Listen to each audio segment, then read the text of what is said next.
Gremlins. Hey. Hi there.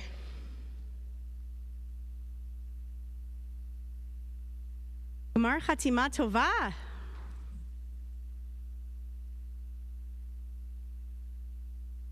Here we are, the afternoon of Yom Kippur, as folks are entering the Zoom room, the sanctuary room, all the rooms. So wonderful to see everybody.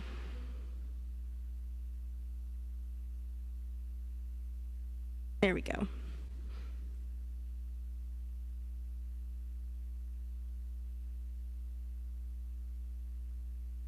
Our Mincha service this afternoon begins on page 1038, and we're back in our Machzor,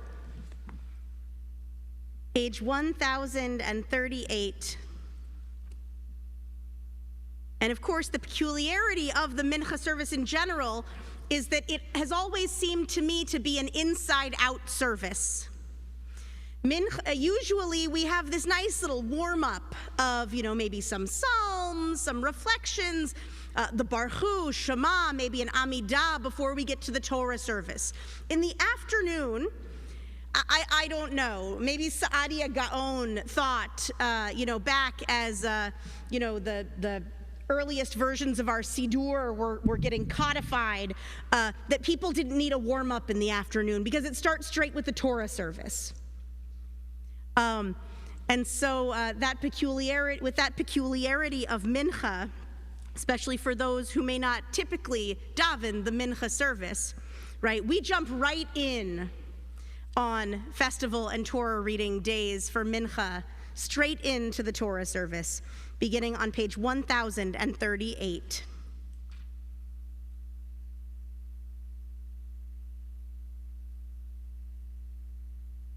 And let's see.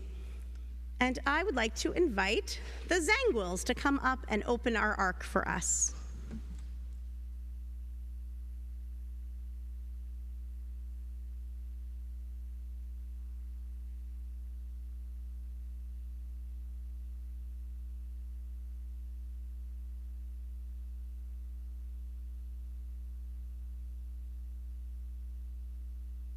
We rise in spirit or in body, there we go, as our ark is open for the Mincha service.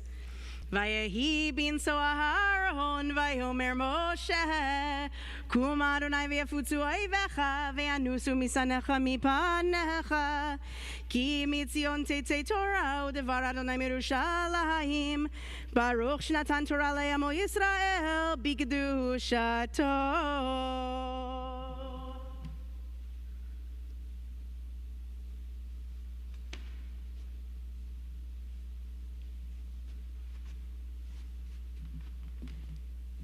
Gadlu Adonai iti u'neromema shemo yachtav. We can close the ark. Does one of you want to carry the Torah around? All right. Lecha Adonai hagedula v'hagevura v'tiferet v'hanetzach v'hahod. Ki yecho b'shamayim u'va'aretz, ki yecho b'shamayim u'va'aretz. Lecha Adonai amam lecha, v'amid na'aseh lecho lerosh. Romemu, romemu, Adonai Eloheinu, ve'ishtachavu, ve'ishtachavu. Le'adon raglav kadoshu. Romemu, Romemu, romemu, Romemu, Adonai Eloheinu, ve'ishtachavu, ve'ishtachavu, le'ar kodsho, ki kadosh Adonai Eloheinu.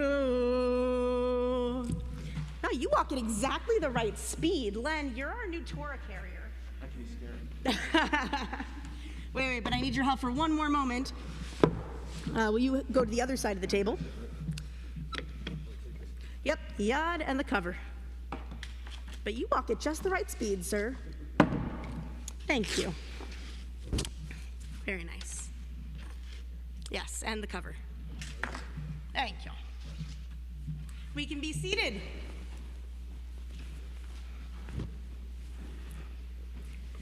All right.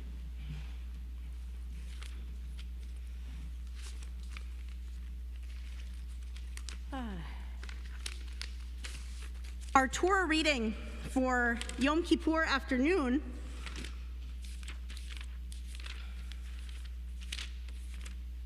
there it is, comes from the book of Leviticus chapter 19. And it talks about holiness, what it means to be a holy community. I, Adonai, am kadosh.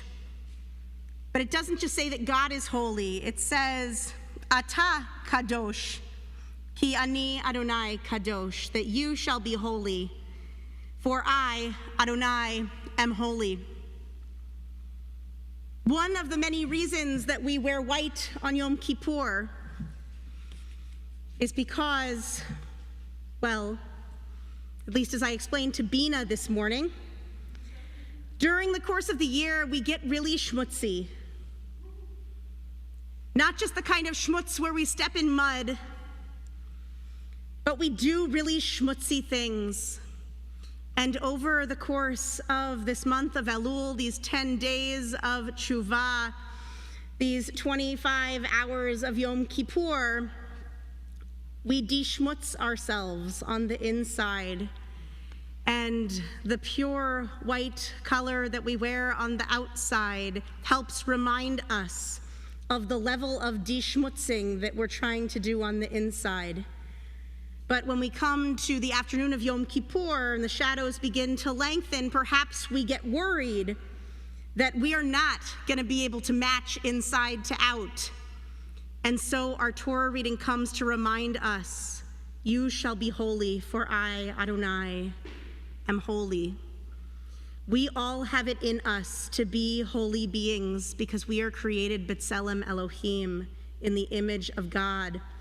And that means that we have the tremendous power to create, the tremendous power to impact others in both positive and destructive ways, but also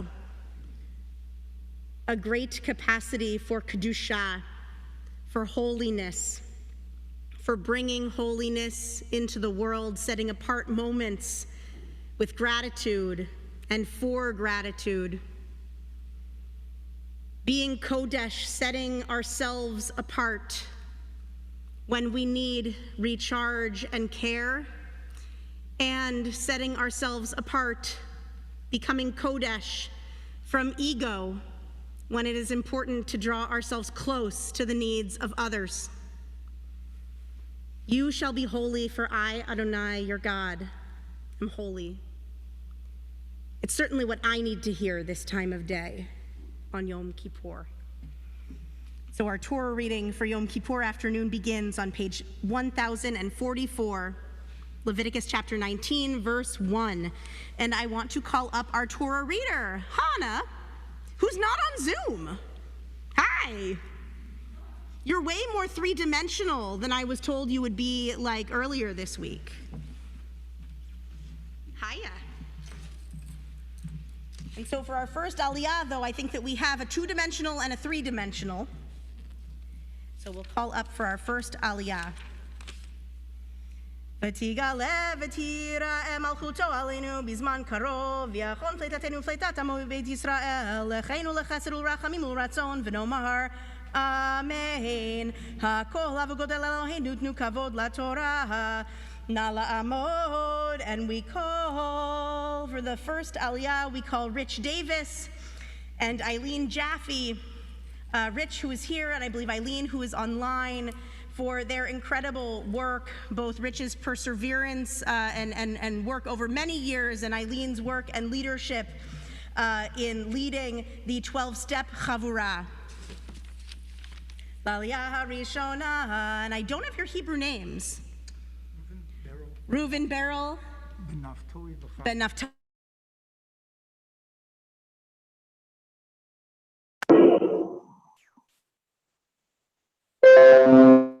Eileen? Chava Kala Not sure. Eileen, Jaffe, L'Aliyah Rishona. All right, and our first Aliyah begins. Let us find it. Here, will you hold this, Hannah? And let's look for where you are starting, because we should be just a few verses back from where we ended this afternoon. Right there. Perfect. All right, and so we'll close this up. And Rich, you'll hold on as you and Eileen say the blessings. And do you need the sheet? You have it.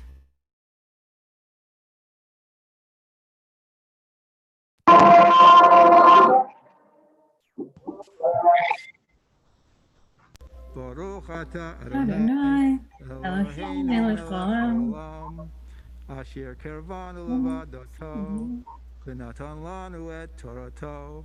Baruch atah Adonai, noten haTorah. Amen.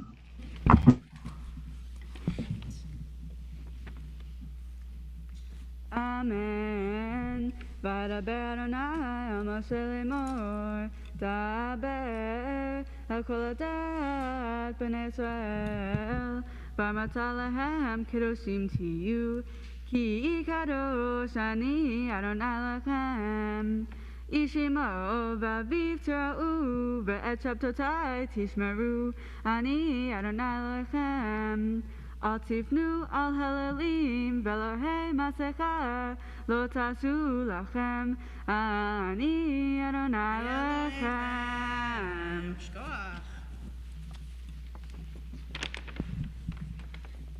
Baruch atah Adonai Eloheinu melech haolam, asher natan lanu Torat emet, v'chayei olam natav b'tochenu. Baruch atah Adonai noten haTorah. Amen. Koach. Yes, your koach.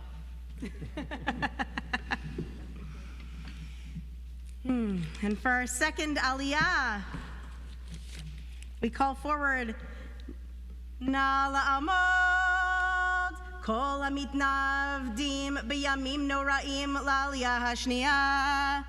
For the second Aliyah, we call all of our high holiday volunteers, and they are going to be represented by Yitzchak Mordechai ben Zev Meir HaKohen v'Nachama Chaya Shira bat David Beryl v'Rivka, represented by Jeff Chebet and Carolyn Savitsky. And so if you took a reading, or you chanted Torah, or you lifted or wrapped Torah, or you carried it around, or you were a schlepper, or you did any sort of honor or arranged for any piece of the high holidays, I want to invite you to rise in your place or raise your hand on Zoom, because this is your Aliyah, though Jeff and Carolyn will be representing you in the brachot. And I believe we have Jeff doing the blessing before. And so will you show him where we are beginning? Yeah. Right. Yep. Baruch hu et Adonai Borach. Baruch Adonai Borach leolam vaed. Baruch ata Adonai Eloheinu melech haolam, asher bachar banu mikol ha'amim v'kirvanu la'avodato v'natan lanu et toratav. Baruch ata Adonai noten haTorah. Amen. Amen. V'chi tizbechu zevach shlomim l'Adonai letzonechem tizbechu. Beyom zivchachem yachel umimacharat vanotar ad yom hashlishi ba'esh esarev. Ve'im he'achol yachel beyom hashlishi pigulhu lo yatzeh. V'oklev avono yisak yekodesh Adonai chilel v'nichrata hanefesh ahi me'amaha. Ufkurtachem akatirtachem lo tachale pa'atzadcha liktor v'leka katircha lo talaked v'chamcha lo talel uferet chamcha lo talaked lani v'laker tezovotam Adonai lo'echa.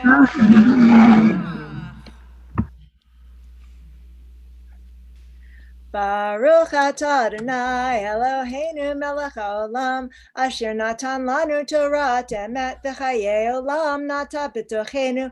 Baruch atah Adonai noten haTorah. And Yesher Koach. Yesher Kochachem. To all who took honors for this high holidays and also to all who did any amount of the very much heavy lifting that went into creating this sacred space for all of us, for the Yamim Noraim. Speaking of which, actually, we're going to pause for Misha Berach for healing first. Speaking of which, after a break from our Misha Berach, we're going to take a moment for our prayer for healing before we call our third Aliyah. And so I want to invite us to turn our thoughts to those whom we love, who are in need of a little bit of healing, healing of body, healing of mind, healing of spirit. We sing together. Misha Berach Avotenu Mekor HaBracha Leimotenu.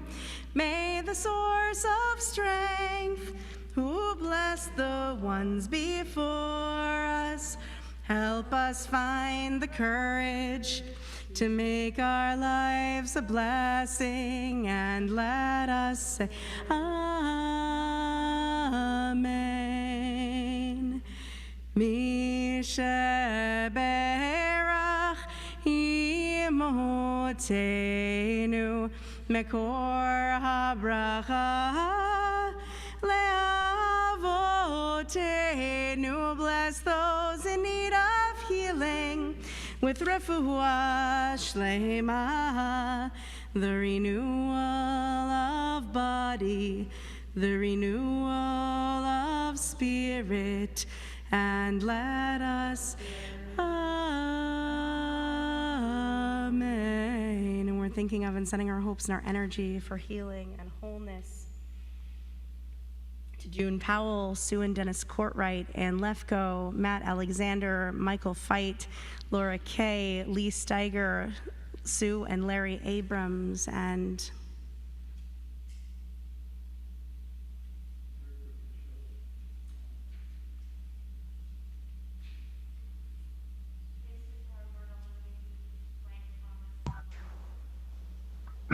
Naomi Bat Naomi.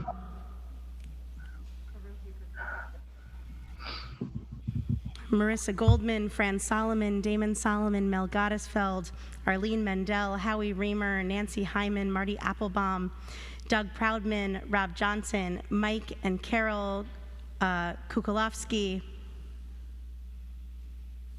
and Dorothy Berlin, Rick Seymour, and Marcy Fish, and all of those who are in our hearts for healing and wholeness. And let us say, Amen. We continue with our third Aliyah, which can be found in our Machzorim on page 1046. Our third Aliyah begins at verse 11. Na la'amod Devorah Ruth bat Avram v'Sara Rosh High Holidays V'va'adeha. For the third Aliyah, we call Pat Steinberg, High Holiday Coordinator, and also the members of the High Holiday Task Force. Please, if you are one of these incredible, incredible people, please do rise in your place or raise up your hand on Zoom as Pat represents this group for the blessings for this Aliyah. Alanna.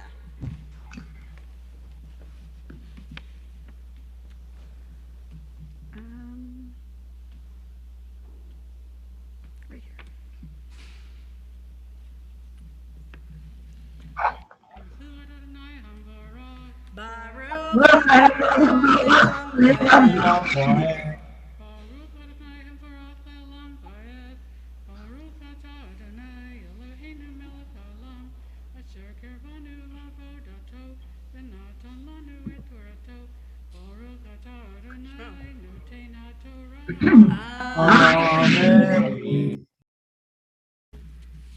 Amen. כן, לא תגנובו ולא תכחשו ולא תשקרו איש בעמיתו ולא תשבו בשמי לשקר וכילתה את שם אלוהיך אני אדוני לא תעסוק את רעך ולא תגזול לא תלין פעולת שכיר איתך עד בוקר לא תגלה אל חרש ולפני עיוור לא תיתן מכשול ויראת מאלוהיך אני אדוני לא תעשו עוול במשפט לא תעשו פני דל ולא תדר פני גדול בצדק תשפוט עמיתך לא תלך רכיל בימך לא תעמוד על דם רעך אני אדוני לא תשנא את אחיך בלבבך הוכח תוכיח את עמיתך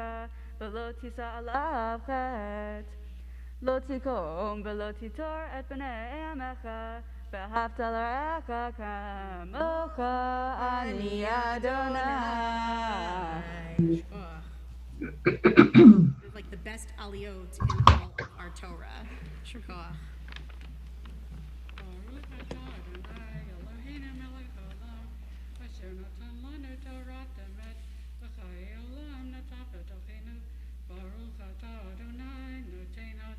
Amen. Amen. Yasher koach. Yasher koach.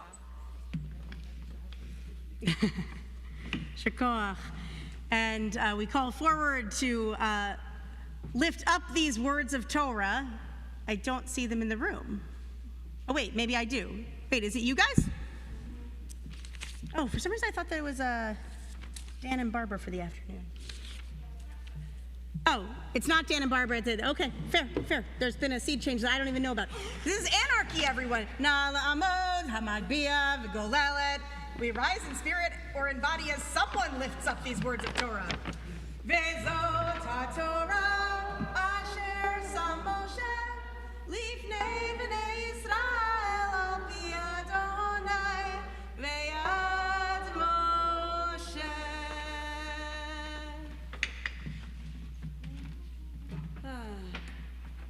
Hareini mekabel alai et mitzvat haborei ve'ahavta l'reacha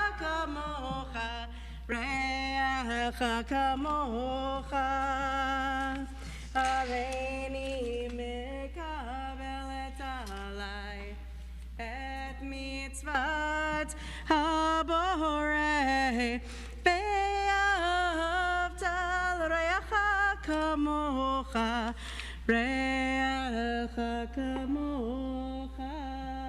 You're good? We can be seated. I want to call forward Sandy Saul. First of all, Yesher Koach Chana for beautiful, beautiful laning. Yesher Koach to everyone who took Aliyot this afternoon.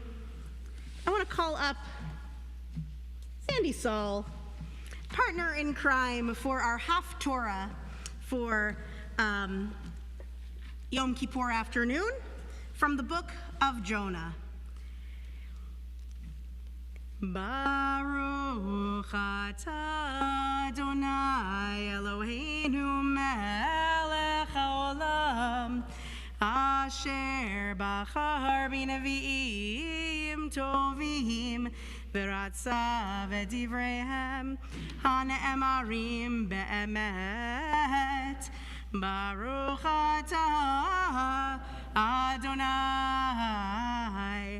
Abocher b'Torah u'b'Moshe avdo u'v'nevi'ei ha'emet v'tzedek.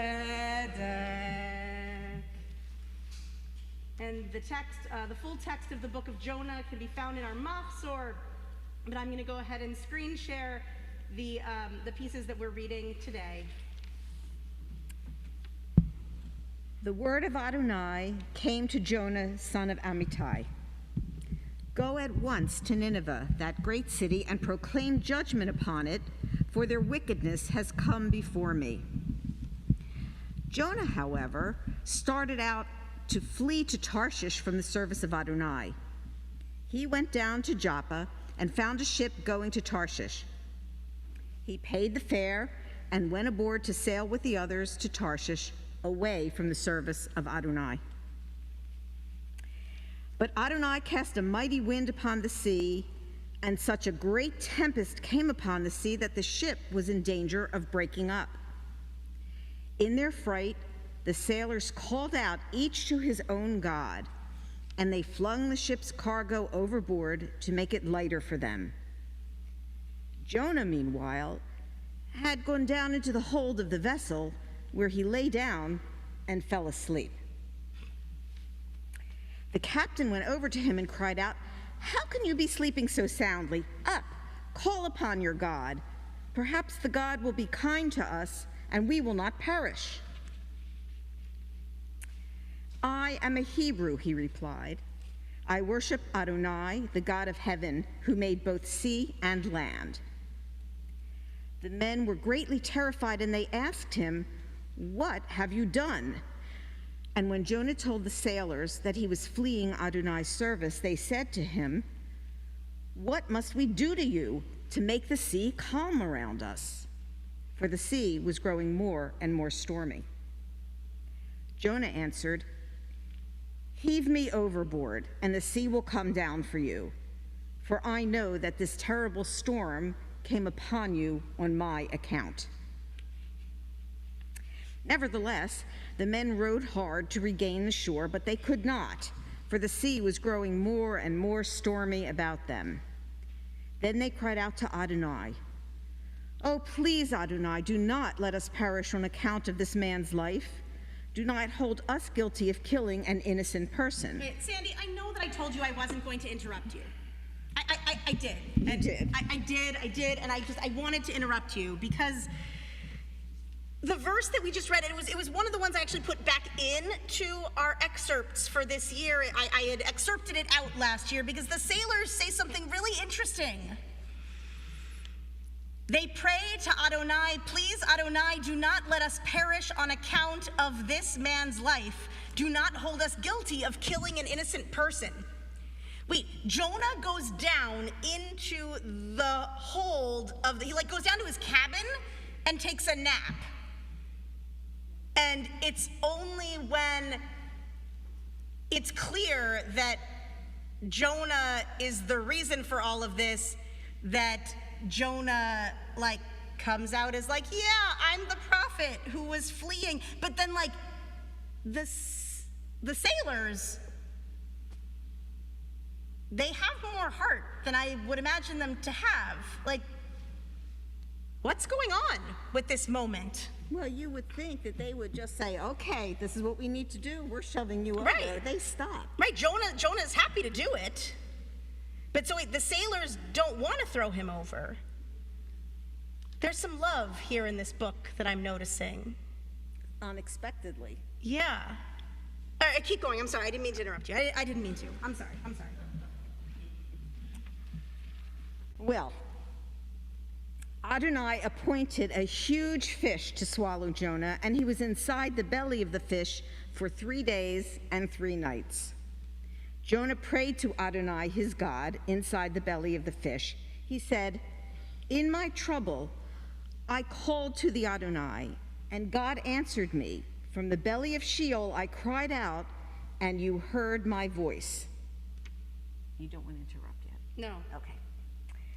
But I with loud thanksgiving will sacrifice to you. What I have vowed I will perform. Deliverance is Adonai's. Adonai spoke to the fish, and it spewed Jonah out onto the dry land. So the word of Adonai came to Jonah a second time. "Go at once to Nineveh, that great city, and proclaim to it what I tell you." Jonah went at once to Nineveh in accordance with Adonai's command.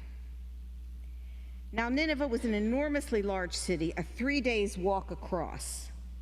Jonah started out and made his way into the city the distance of 1 day's walk and proclaimed, 40 days more, and Nineveh shall be overthrown. When the news reached the king of Nineveh, he rose from his throne, took off his robe, put on sackcloth, and sat in ashes. And he had the word cried through Nineveh, by decree of the king and his nobles, no man or beast, a flock or herd shall taste anything. They shall not graze, and they shall not drink water. They shall be covered with sackcloth, man and beast, and shall cry mightily to God. Let everyone turn back from his evil ways and from the injustice of which he is guilty. It's time. I just noticed something. And what is that? So wait, whose job was it to proclaim that Nineveh was going to be destroyed? That's Jonah's job. Jonah's job, great. Now, who in what we just read proclaims to the people that they should do tshuva?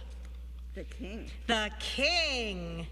Wait, I mean, Jonah didn't go to the king. This isn't like Moses who goes up to Pharaoh and says, let my people go, right? Jonah walks, okay, so if it's a 3-day walk across and Jonah walks 1 day in, he's sort of like a third of the way into the city. He's like in the town square. He's not like in the outskirts of town being like, it's gonna be destroyed, just letting you know. Okay, goodbye. Like he walks into the town square, he does his due diligence, but he doesn't go to the king. He goes to the people. But when the word of this comes to the king, it seems like he takes responsibility on behalf of all of his people. He does indeed. He really does. Like his heart breaks for the people who are going to be destroyed along with Nineveh. And so he proclaims to all the people that they need to do this work of repentance. And repairing. Right. Do you remember that text that I talked about this morning about the stolen beam? Mm-hmm. There's actually a really interesting midrash on this text that says that one of the things that causes God to not destroy Nineveh was that the king commanded the people to look inside themselves as if one were asking to make full restitution, like a robber to make full restitution by returning the stolen beams rather than paying monetary recompense. That there's actually like a really fascinating midrash here that the king goes all in and says, forget this monetary compensation. We need to do a full teshuvah, and that's one of the reasons that God spares Nineveh. So it seems like the king really takes this to heart. Certainly does. Huh. Okay, sorry, just thinking about something. Well, God saw what they did, how they were turning back from their evil ways, and God renounced the punishment originally planned for them and did not carry it out. This displeased Jonah greatly, and he burned with rage. He prayed to Adonai, saying, Adonai, isn't this just what I said when I was still in my own country? That is why I fled beforehand to Tarshish, for I know that you are a compassionate and gracious God, slow to anger, abounding in kindness, renouncing punishment. Please, Adonai, take my life, for I would rather die than live. And Adonai replied, are you that deeply grieved? It's like Adonai replied, really? Exactly. Yeah. Now Jonah had left the city and found a place east of the city. He made a booth there, a sukkah, and sat under it in the shade until he could see what happened to the city. Adonai, God, appointed a vine, a kikayon plant, which grew up over Jonah to provide shade for his head and save him from discomfort. Jonah was very happy about the kikayon. But the next day at dawn, God appointed a worm which attacked the kikayon so that it withered. And when the sun rose, God provided a warm east wind. The sun beat down on Jonah's head and he became faint. He begged for death, saying, I would rather die than live. Then God said to Jonah, Really? Really? Are you so deeply grieved about the kikayon? Yes, he replied, so deeply that I want to die. Then Adonai said, "You cared about the kikayon which you did not work for and which you did not grow, one that appeared overnight and withered overnight. But should I not care about Nineveh, that great city in which there are more than 120,000 persons who do not know their right from their left, and many beasts as well?" So wait, you're telling me that in this story, Jonah goes to sleep in the hold of the ship instead of working with the rest of the people on board to try to prevent the ship from capsizing in this cataclysmic storm. That he's responsible. That he's totally responsible, and he takes responsibility, like he does. He takes responsibility. He's willing to be thrown overboard, but he doesn't feel bad about it. And before he was called out for maybe being the reason why, because the lots fall on Jonah, it doesn't seem like he cared at all about the lives of the other people on the ship. He just cared about getting to Tarshish. Well, the people on the ship cared more about his life than he did about theirs. They did. It seems like they felt something in their hearts for him that he didn't really feel for them. Okay, wait, and then when he gets to Nineveh, he does his job. He says, 40 days and this city will be destroyed. But then when the city is destroyed, or when the city's not destroyed, he feels angry because God made him a liar, rather than feeling something in his heart for all those people whose lives were spared. It seems like he didn't even care that in 40 days these people wouldn't be here anymore. But the king felt something for the people and knew that if they were to turn away from their evil ways, that maybe there was a chance. Like, Jonah doesn't give him the recipe for how to do this. The king sort of thinks of this himself, and Well, I don't think that Jonah thought that there was a recipe. Jonah said, God said that I should tell you this, and that this is what God was going to do. yeah, And then when God didn't do it, there's this disconnect for him. right. How do we stop the storm? Throw me overboard and it'll stop. Okay. How do we get rid of the wickedness in Nineveh? In 40 days, tell the people that in 40 days it's going to be destroyed. Okay. There's something missing for Jonah. Rabbi Alanna, Yeah. One of the things that I always wondered about was why the book of Jonah is read on the day that there are probably more Jews praying than any other in the year, because the message there is, God tells Jonah that he doesn't care. I mean, we told the people of Nineveh are bad people, and yet God wants them saved. He gets angry with Jonah because Jonah doesn't care about them. The sailors behave more decently than the guy who says, well, I am a Hebrew. So I just wonder about, why on Yom Kippur is that story really that says that Jews have an obligation that, I guess God is saying, but I care about all people, and you should too. Right. I care about all people, and you should too. And it seems like that's something that that Jonah is missing. Jonah is missing an important element. And Bert, thank you so much that was Bert, right? Yeah. Thank you so much, Bert, for that question. It seems like Jonah is missing something that we are being taught that we can't miss on every Yom Kippur afternoon, and that's to have love and compassion for everyone.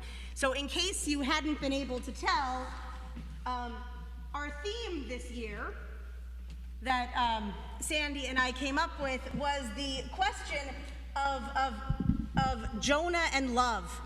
And what is it about Jonah's capacity or lack of a capacity to love?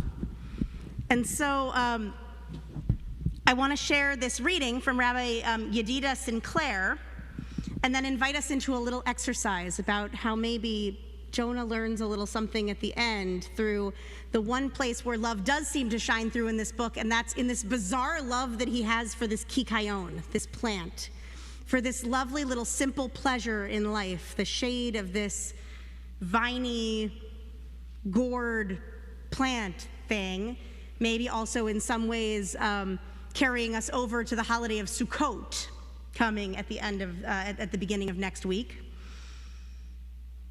Rabbi Sinclair writes, the end of the book of Jonah is famously enigmatic. How does Jonah respond to God's question, and how should we? And a reminder that the question was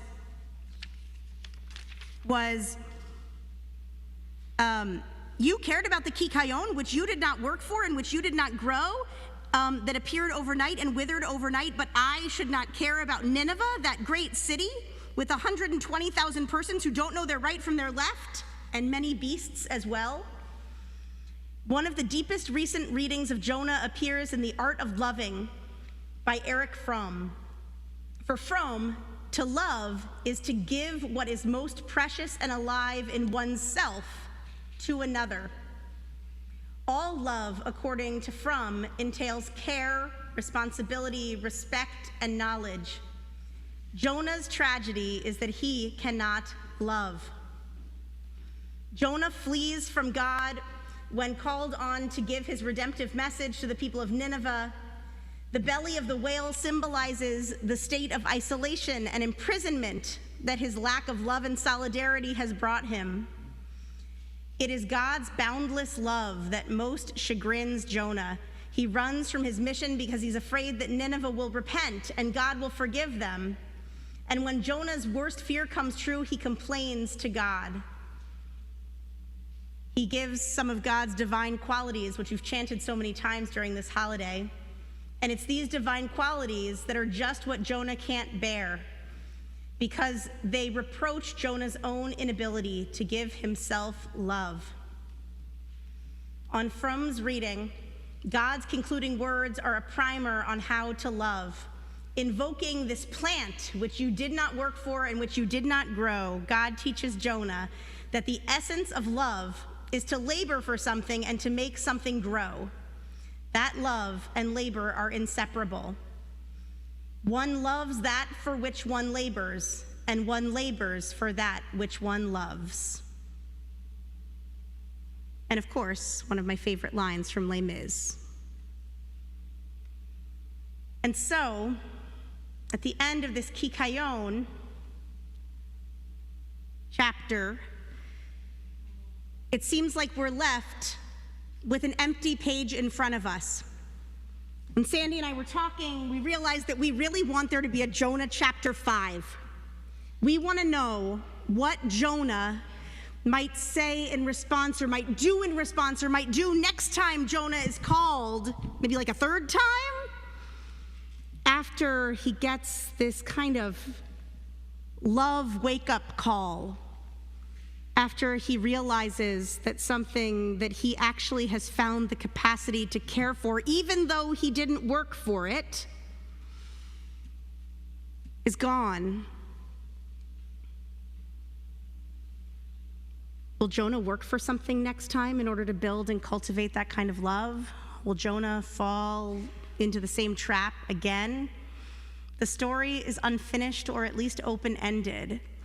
And so I wonder, and I want to open it up for a couple of questions before we turn towards the end of this service and towards Ne'ilah. As we turn the page and stare into the blank page before us, what do you think would happen in Jonah chapter 5?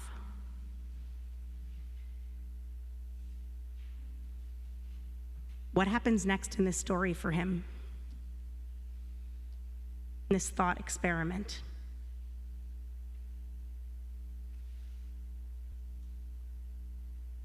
I mean, first of all, I think Jonah's totally planting a garden.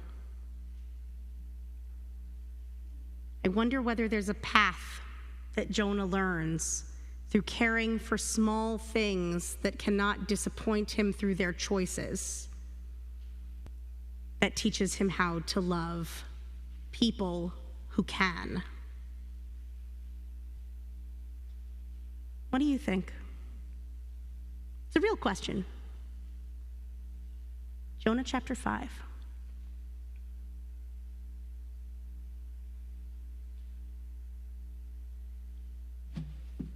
We stumped them.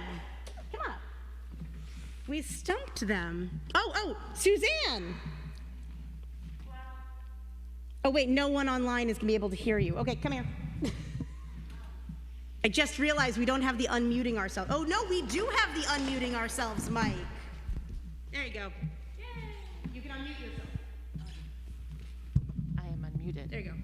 Oh, that's more scary than. Okay, so I know a little something about Nineveh. Okay.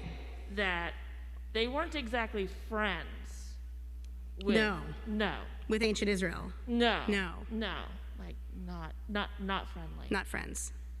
So, I guess the first thing, before he gets around to building that garden that I'm totally down with, I think Jonah needs a conversation with God about how and why one loves one's enemies. Ooh. So wait, chapter 5 is about God loving Nineveh and then, like, Israel and Nineveh coming together. Oh, that's cool. Ooh, I like that. Maybe two more people, thoughts about chapter 5. I like that. Well, I feel like to a certain extent Jonah's passive nature is because he's meant to be a stand-in for the reader, and that this story is really about him and through him, the reader, learning a lesson. So in a sense, the next story for Jonah is our story. Nice. Yes. Nice. We each contain, like, what we do from tomorrow onward is chapter 5 of the book of Jonah. Nice. I love that. Maybe one more is there. Oh, Ruth. Yeah. So I see slower progress looking at my own history, I guess. I think that next time he's faced with a situation, he's still going to revert back to his personality, but then there will be a reminder. Like when the king said, warn people, I think he'll recognize it faster and he'll turn around faster. He won't need to be hit on the head as much. He'll just need to be tapped on the shoulder next time. I think it's a slower process. Nice. Beautiful. I think we have one more from Amy and Robert. It's interesting. I gave a talk this afternoon about Jonah for the Adult Study Havurah. And my premise was that based on the Assyrian history, the history of the Assyrian Empire with the Jews and the destruction the Assyrians brought to Israel, Jonah really loathed the Assyrians, and Nineveh was the capital of Assyria. So I think chapter 5 would be, now Jonah has has to have a dialogue with himself. Wait, on Jonah one has hand, a what of himself? A dialogue. A dialogue with himself. On one hand, he loathed my premise is that he loathed the Assyrian Empire and its capital of Nineveh. And on the other hand, he has God speaking directly to him and saying, I forgive them for this. What are you going to do about it? And I don't know how he's going to resolve that. I don't know what side of it is. The word I'm looking for is dialectic. He's got two voices. He's got a conflict, and he probably has no means of resolving it. Nice. Thanks, Robert.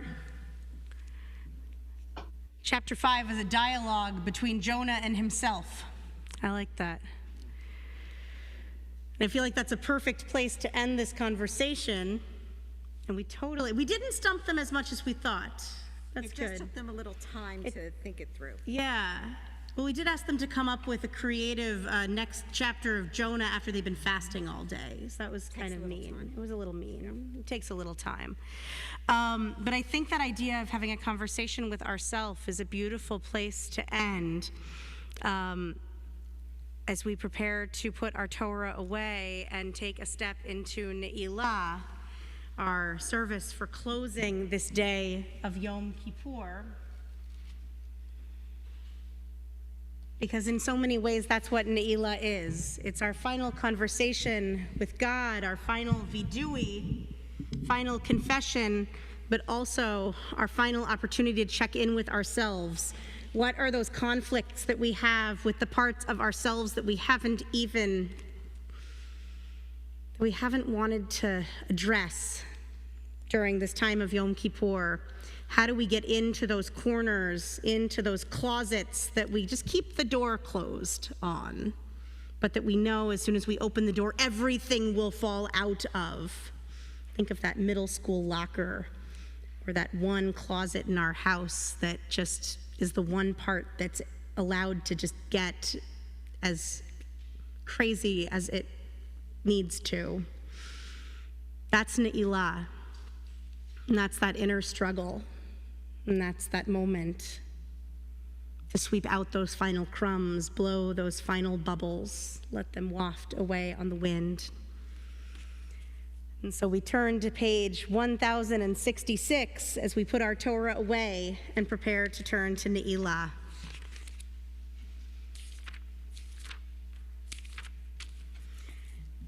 Yahallelu et Shem Adonai ki nisgav shemo levado. Hodo al eretz v'shamayim vayarem keren le'amo.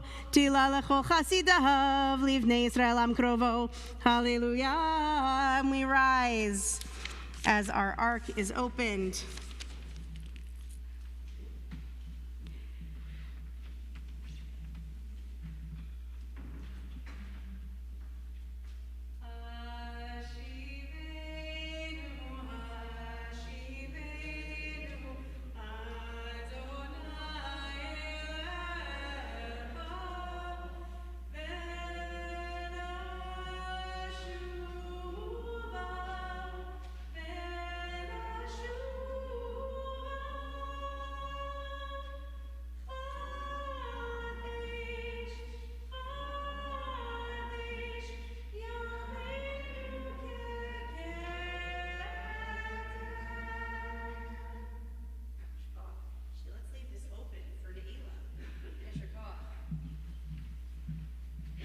Remain standing.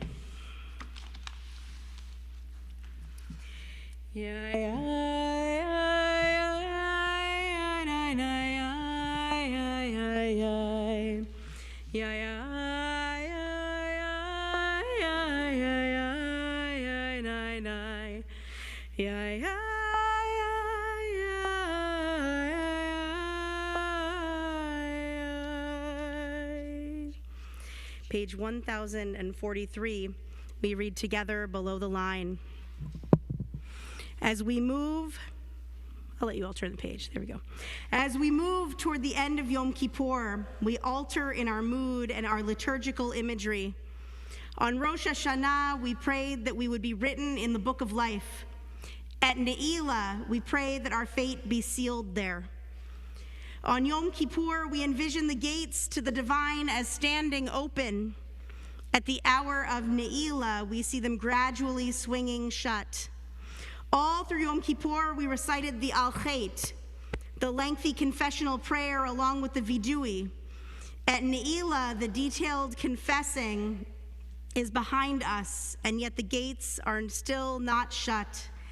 The gates move slowly in this last hour. We have one more chance to squeeze from ourselves the last bit of impurity still in our hearts, to voice the last unspoken hope, and give it power in the new year. The gates are closing, but they are not yet shut.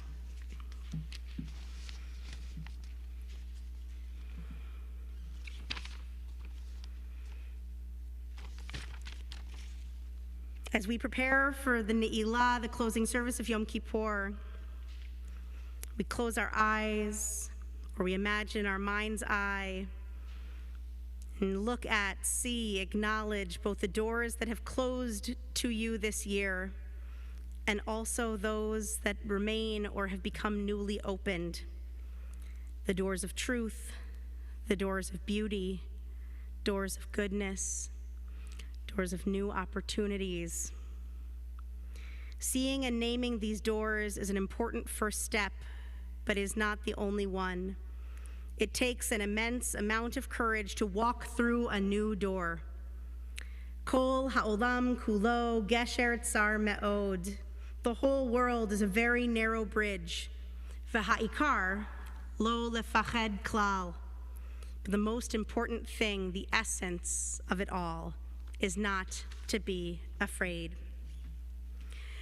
Kol ha'olam kulo gesher tsar me'od, gesher tsar me'od, gesher tsar me'od,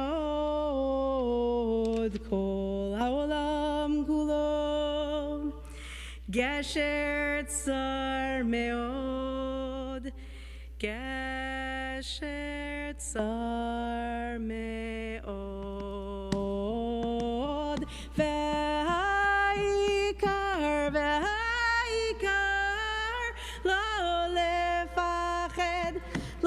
lefached klal, ve'ha'ikar, ve'ha'ikar, lo lefached klal. We turn to those gates of Ne'ilah, page 1142. El Nora Lila, El Nora Lila, Chamtze lanu mechila, Bishata Nehila, Mate mispar keruim, Lecha inosim, Saladim bechila, Bishata Nehila, El Nora Lila, El Nora Lila, Hamtze lanu mechila, Bishata Nehila. God, great of deeds, the awesome one, grant pardon for the wrongs we have done in this hour of the closing of the gates. The last verse, proclaim now, we pray, a year of fulfillment and return your flock's surviving remnant to be reunited in a land of contentment in the hour of closing of the gates. Karanash nahadratzon v'chasha sheret hatzon le'oholeva ve'ohola bishata ne'ilah el nora lila el nora lila chametze lanu mechila vishata ne'ilah. So we move into our final Amidah for Yom Kippur on page 1146. We notice how much these words have become a routine for us over these past 24 hours, comforting in their repetition. And we slide into that routine one last time. And as these words have remained the same, we see how we have changed. Adonai sfatai tiftach ufi yagid tehilatecha.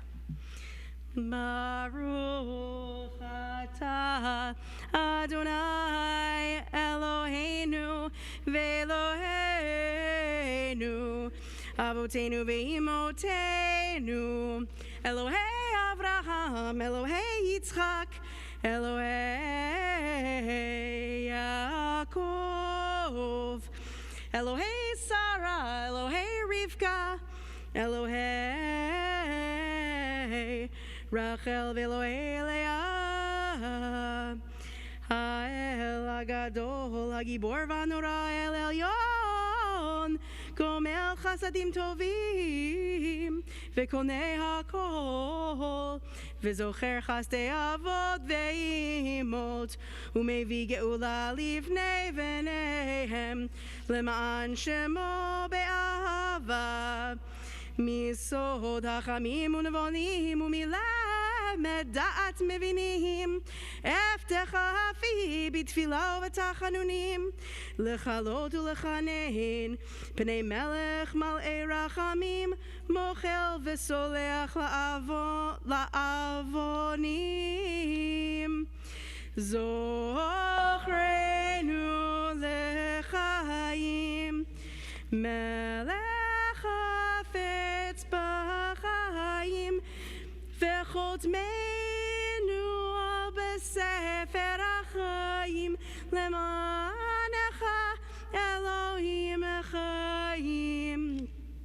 מלך עוזר ומושיע ומגן, ברוך אתה אדוני, מגן אברהם ועזרת שרה.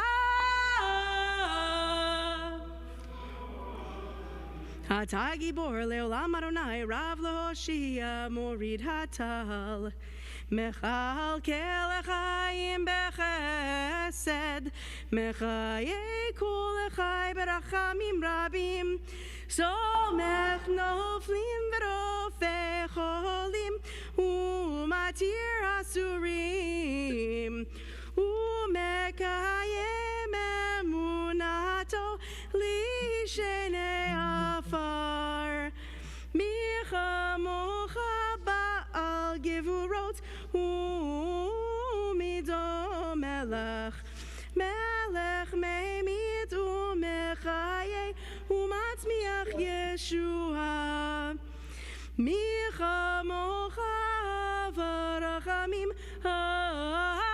ברחמים, זוכר יצוריו לחיים ברחמים, ונאמן אתה לחיות כל חי, ברוך אתה אדוני, מחיי כל החיים. Page 1150. ימלוך אדוני לעולם, אלוהיך ציון לדור ודור, הללויה. ואתה קדוש יושב תהילות ישראל אל נא. שמע נעשה לך נא היום, עבור כפנה היום, ונחלל לך נורא ואיון קדוש, ובכן לך תעלה קדושה, כי אתה אלוהינו מלך מוחל וסולח. פתח לנו לכל ישראל אחינו בכל מקום. And thus shall holiness rise up to you, and we open up these gates and we say together, open for us and for all Israel, our kin in every place, the gates of enlightenment, the gates of blessing, the gates of gladness, the gates of delight, the gates of heaven's splendor, the gates of voicing confession, the gates of self-worth, the gates of humanity, the gates of taintlessness, the gates of joyful salvation, the gates of complete atonement, the gates of loving kindness, the gates of mercy, the gates of new hope, the gates of speaking forgiveness, the gates of assistance, the gates of providing, the gates of tzedakah, the gates of communal strength, the gates of renewal, the gates of shalom, the gates of teshuvah, and seal us in the book of life for blessing and holiness. For you are holy, and your name is holy. May we enter into your gates in holiness. Kadosh, Kadosh, Kadosh, Adonai Tzevaot, Melech kol haaretz kevodo, כבודו מלא עולם משורתיו שואלים זה לזה איה מקום כבודו לעומתם ברוך יאמרו ברוך כבוד אדוני ממקומו הוא יבן ברחמים ויחונם המייחדים שמו ערב ובוקר בכל יום תמיד פעמיים באהבה שמה אומרים שמע ישראל אדוני אלוהינו אדוני אחד הוא אלוהינו אבינו מלכנו הוא מושיענו והוא ישמיענו ברחמיו שנית לעיני כל חי להיות לכם לאלוהים אני אדוני אלוהיכם אדיר אדירנו אדוני אדוננו מאדיר שמך בכל הארץ והיה אדוני למלך על כל הארץ ביום ההוא יהיה אדוני אחד ושמו אחד ובדברי קודשך כתוב לאמור ימלוך אדוני לעולם אלוהיך ציון לדור ודור הללויה לדור ודור נגיד גודלך ולנצח נצחים קדושתך נקדיש ושבחך אלוהינו מפינו לא ימוש לעולם ועד כי אל מלך גדול וקדוש אתה.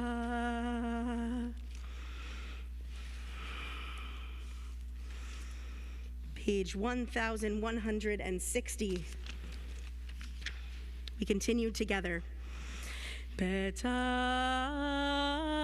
לנו שער בעת נעילת שער כיפנה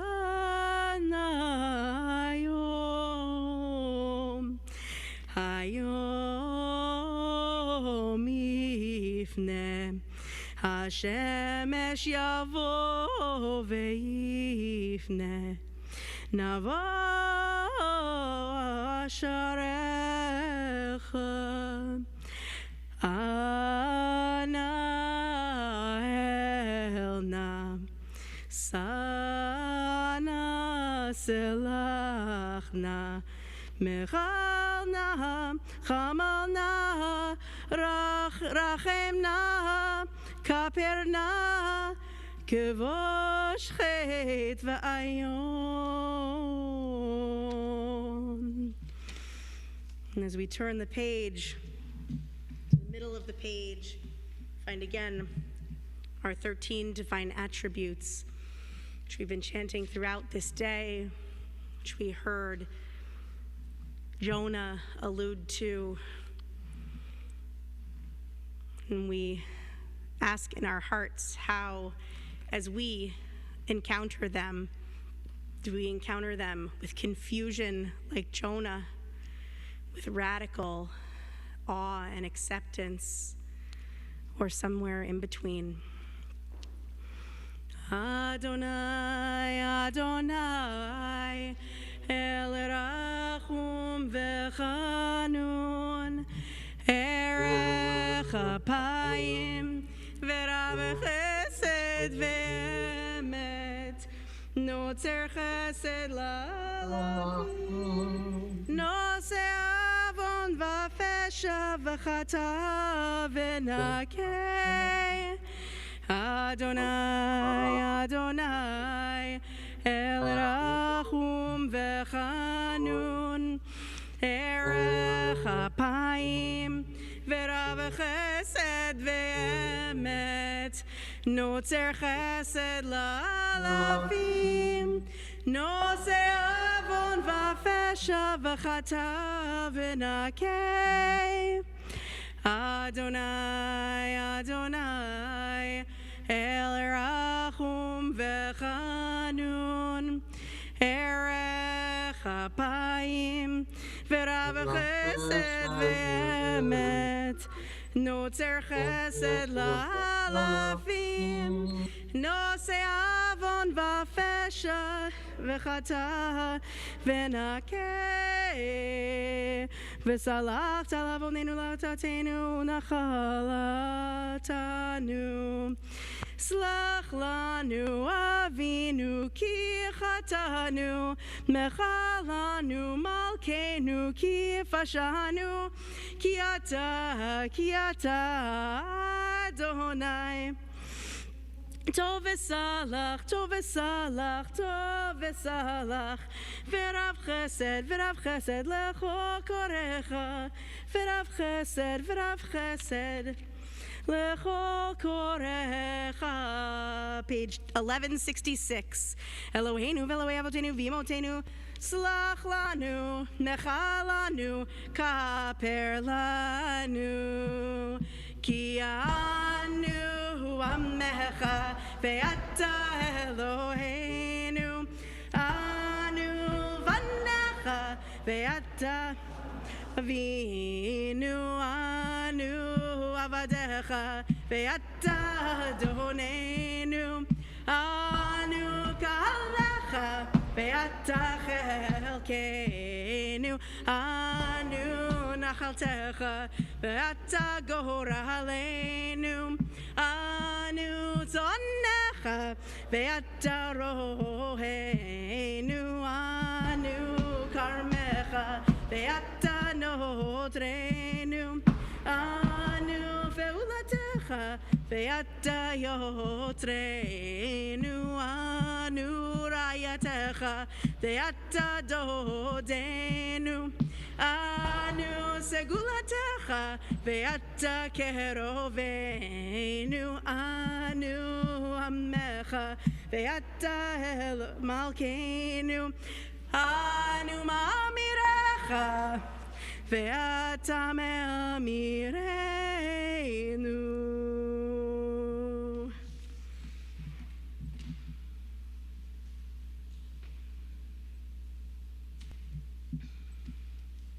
Page 1168, we turn the page.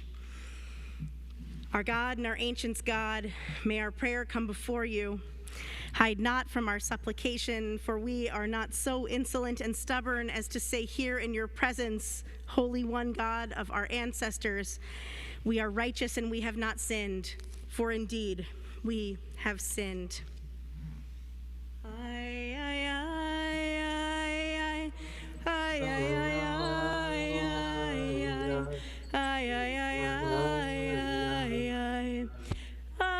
Ashamnu, bagadnu, gazalnu, dibarnu dofi,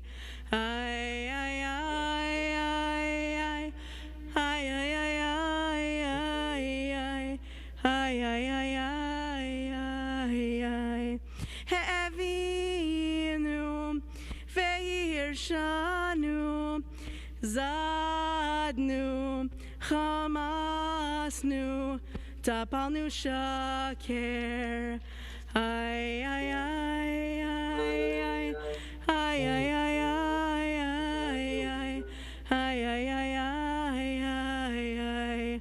Ya'atznu gizavnu, latznu, maradnu, nihatznu,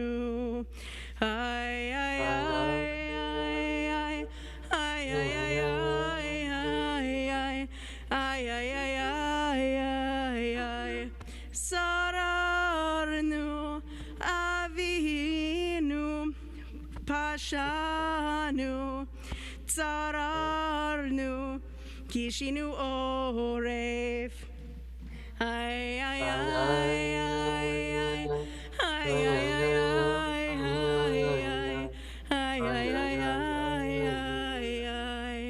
Rashanu, shichatnu, tiavnu, ta'inu, titanu.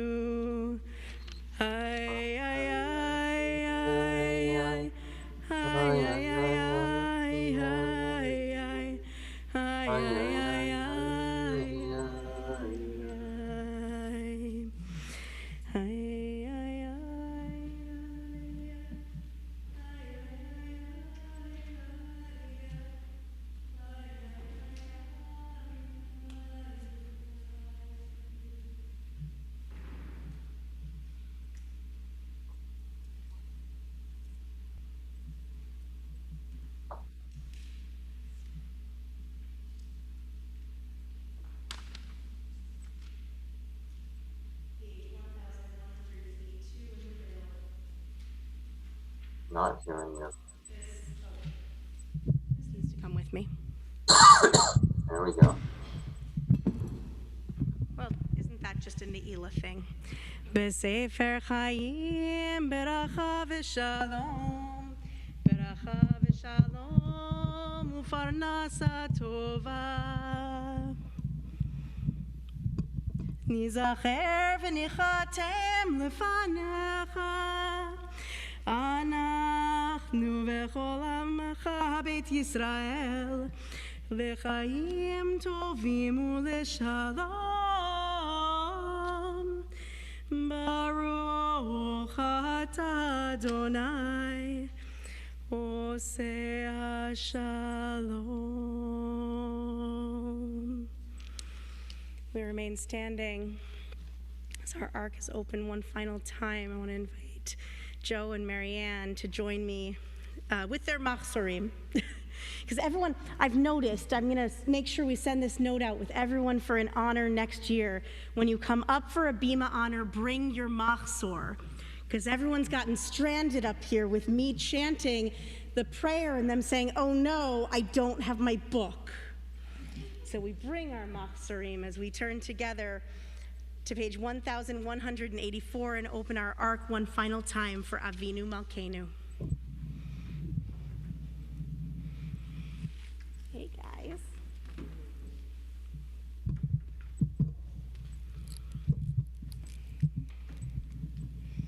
And we note in our Avinu Malkeinu, just as it did at the very beginning of the Amidah, that our verbiage is changing here at the end of Ne'ilah from Kotvenu B'Sefer, inscribe us in the book of whichever book it is, to Chotmenu B'Sefer, seal us in that very same book. Avinu Malkeinu chatanu lefanecha, Avinu Malkeinu ein lanu melech ela ata, Avinu Malkeinu aseh manu leman shemecha, Avinu Malkeinu chadesh aleinu shana tova. Our Creator, our Sovereign, nullify the plans of any who seek to do us harm. Our Creator, our Sovereign, grant forgiveness and atonement for all of our transgressions. Our Creator, our Sovereign, help us to return wholeheartedly to your presence. Our Creator, our Sovereign, send thorough healing to all who ail. Back into the Hebrew. Avinu Malkeinu chotmenu b'sefer chaim tovim, Avinu Malkeinu chotmenu b'sefer geula v'yeshua, Avinu Malkeinu chotmenu b'sefer parnasa v'chalkala, Avinu Malkeinu chotmenu b'sefer zechuyot. Our Creator, our Sovereign, seal us in the book of forgiveness and atonement. Our Creator, our Sovereign, let grow for us the tree of imminent redemption. Our Creator, our Sovereign, remember us, though we are made of dust. Our Creator, our Sovereign, be merciful to us and to all our offspring. Our Creator, our Sovereign, act in memory of all of those who've been killed while honoring your name. Avinu Malkeinu aseh leman shimcha gadol hagibor v'hanora shnikra aleinu. Avinu Malkeinu chonenu v'anenu ki ein banu masim. Aseh imanu tzedaka v'chesed v'choshienu. Avinu Malkeinu chonenu v'anenu. Avinu Malkeinu chonenu v'anenu ki ein banu masim. Aseh imanu tzedaka v'chesed. Aseh imanu tzedaka v'chesed ve'oshienu.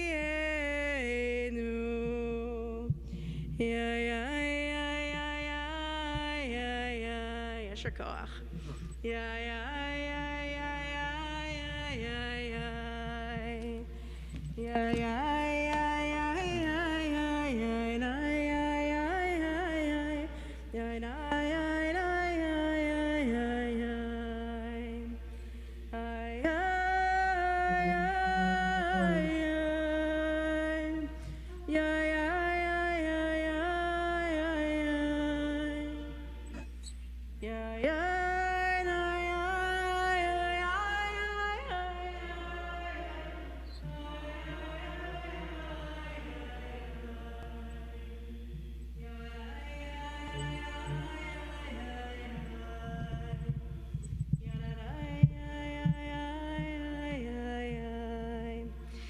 So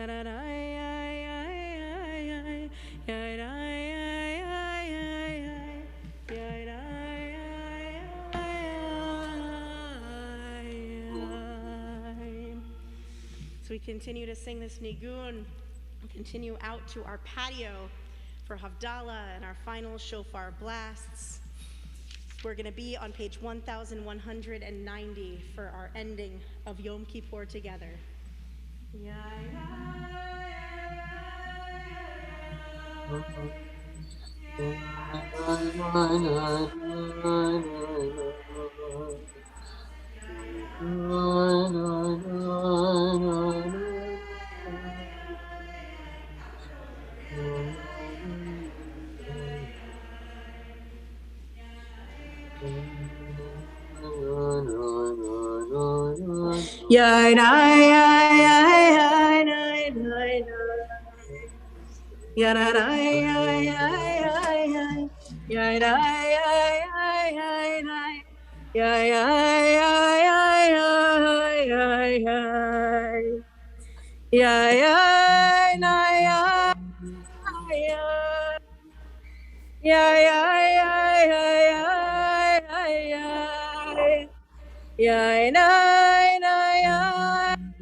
It's not raining. How cool is it that it's not raining? Wait, I'm trying to.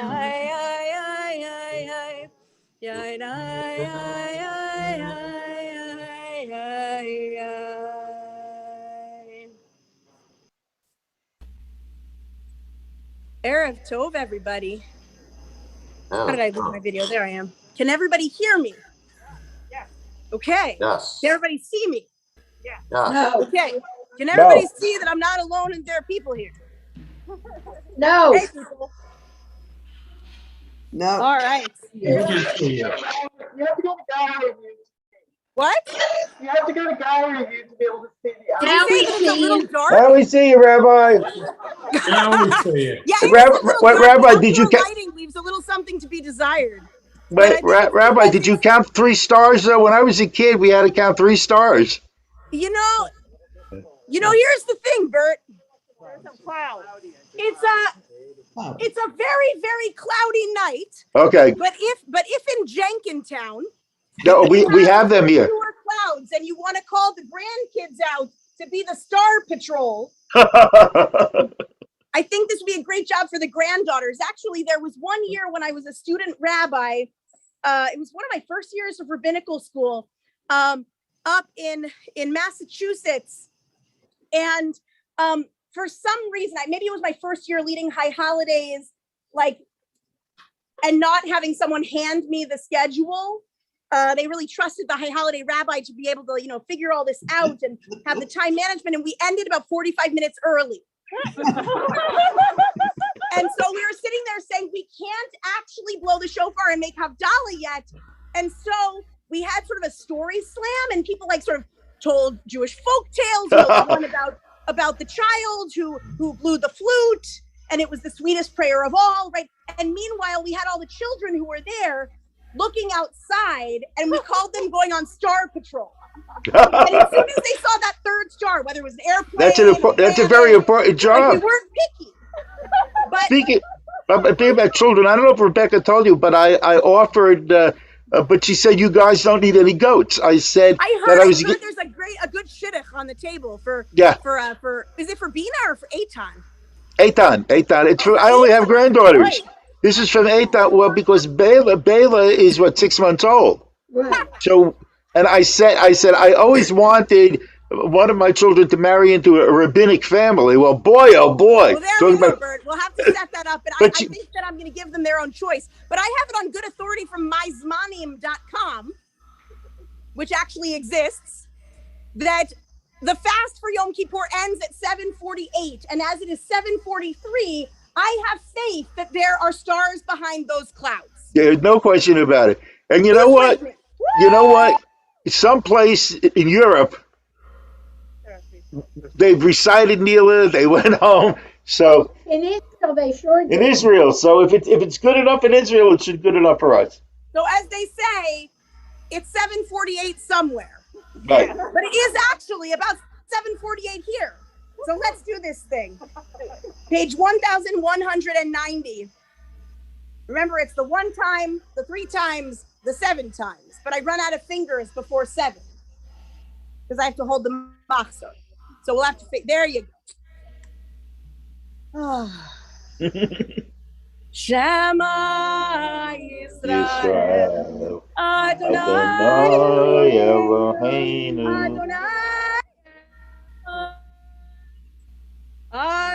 Baruch Shem Kevod Malchuto Le'olam Va'ed Baruch Shem Kevod Malchuto Le'olam Va'ed Baruch Shem Kevod Malchuto Le'olam Adonai hu ha'Elohim Adonai hu ha'Elohim Adonai hu ha'Elohim Adonai hu ha'Elohim Adonai hu ha'Elohim Adonai hu ha'Elohim Adonai. 8 times the appropriate age. Can I get a Gedolah call? Yes, get your shofars. For those who do not have shofar oat, we're blowing outwards. People who are calling, we're calling inwards. Tekiah Gedolah.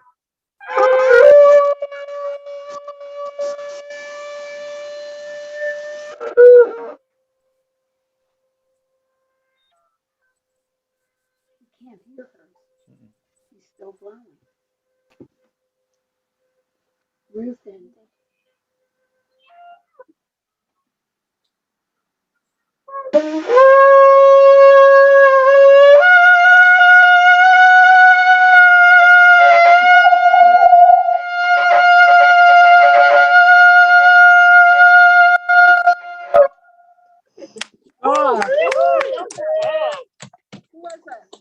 For those who were shofar blowers online, will you just call out your names? Who were all of our shofar blowers online? They might be muted. Yes, Bert, Michael. Now, who are the shofar blowers online?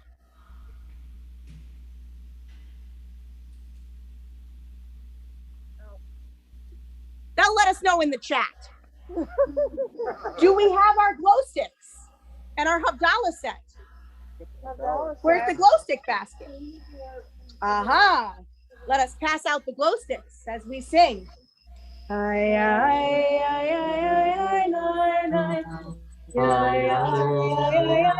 1194.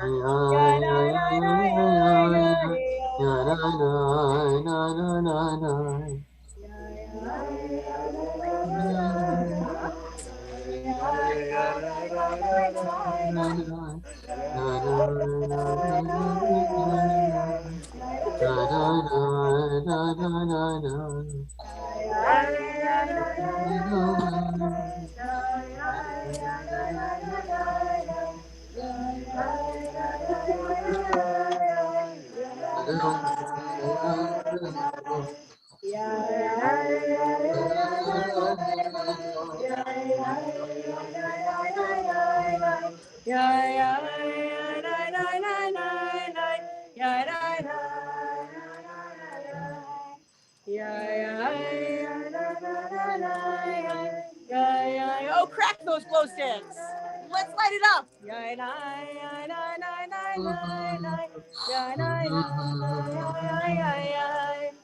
Baruch atah Adonai Eloheinu melech haolam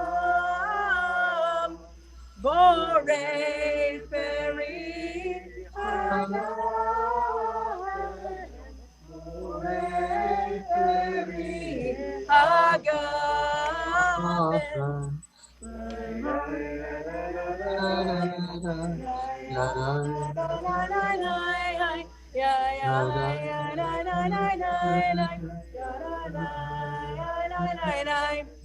Baruch atah Adonai Eloheinu melech orei ha'esh orei me'orei ha'esh orei me'orei ha'esh ya ya ya ya ya ya ya ya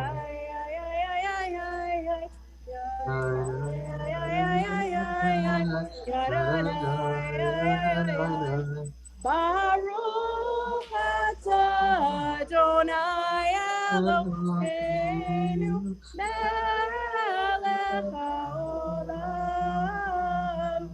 hamavdil bein kodesh lechol ben kodesh lechol ben or lechoshech ben yom hashvi'i l'sheshet yemei ha'maaseh baruch atah hamavdil bein kodesh lechol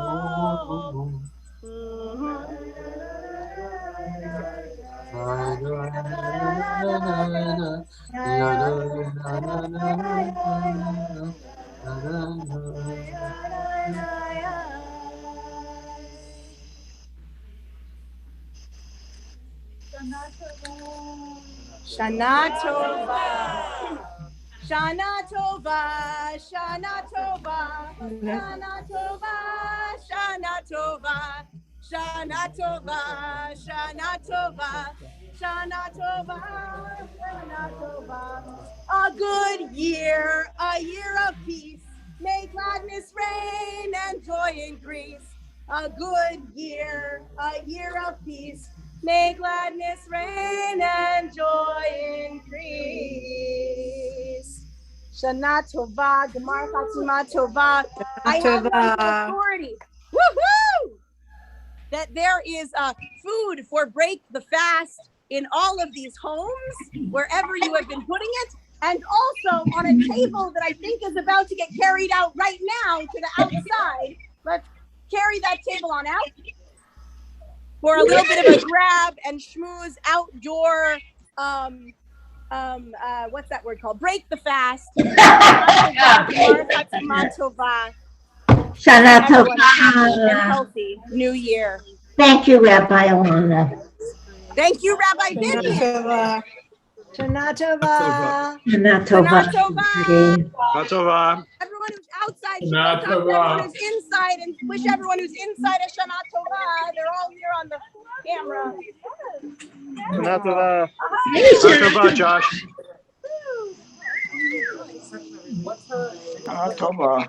Shana Tova, everybody. Oh, water. Yes, water.